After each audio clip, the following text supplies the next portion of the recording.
Sa gitna ng mga aligasyong ang mga reclamation project ang sanhi ng matinding pagbaha sa Metro Manila, nilinaw ng Philippine Reclamation Authority o PRA na ang tunay na ugat ng problema ay ang matagal ng suliranin sa maling pamamahala ng basura. Ayon kay PRA Director Ellie Ildefonso, bago pa man magsimula ang mga reclamation project sa Manila Bay, matagal nang nararanasan ng pagbaha dahil sa mga basurang bumabara sa madaluyan ng tubig. Ang basura ay sadyang problema na even before the reclamation projects. Ang meaning, perennial problem na ito eh. Kumbaga, kung maayos lang sana at mamanis ng tama.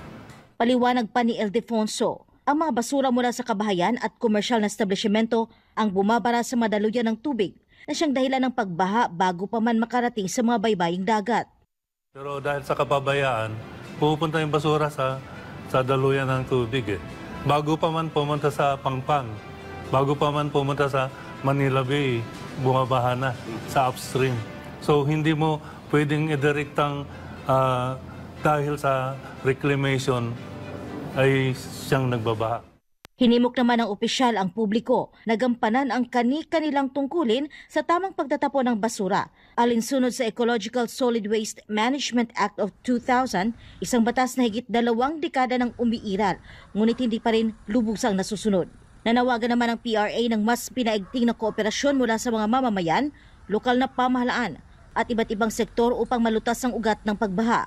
Bagamat aminado ang PRA na may epekto sa kalikasan ng reklamasyon, iginiit nitong may mga hakbang na isinasagawa upang mabawasan at mapangasiwaan ito.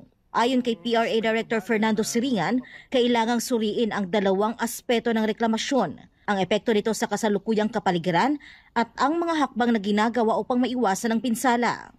Yung aspeto bale ng mapanira, meron talagang matatabunan. So existing environment siya, tatabunan natin siya.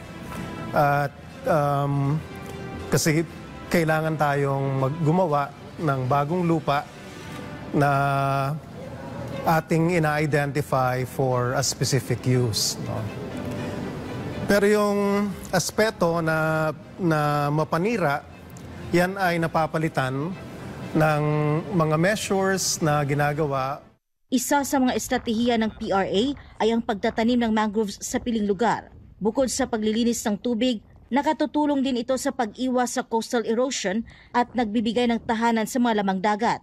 Dagdag pa ni Siringan, obligadong sumunod ang mga developers sa mga itinakdang environmental conditions bago at habang isinasagawa ang reklamasyon upang masigurong ito'y ligtas at responsableng proyekto. Sa kaso ng Manila Bay, tiniyak ng PRA na may mga nakahandang plano na ipatutupad sa mga susunod na buwan upang maisakatuparan ang reclamation projects na may kasamang mga sustainable at environment-friendly na solusyon.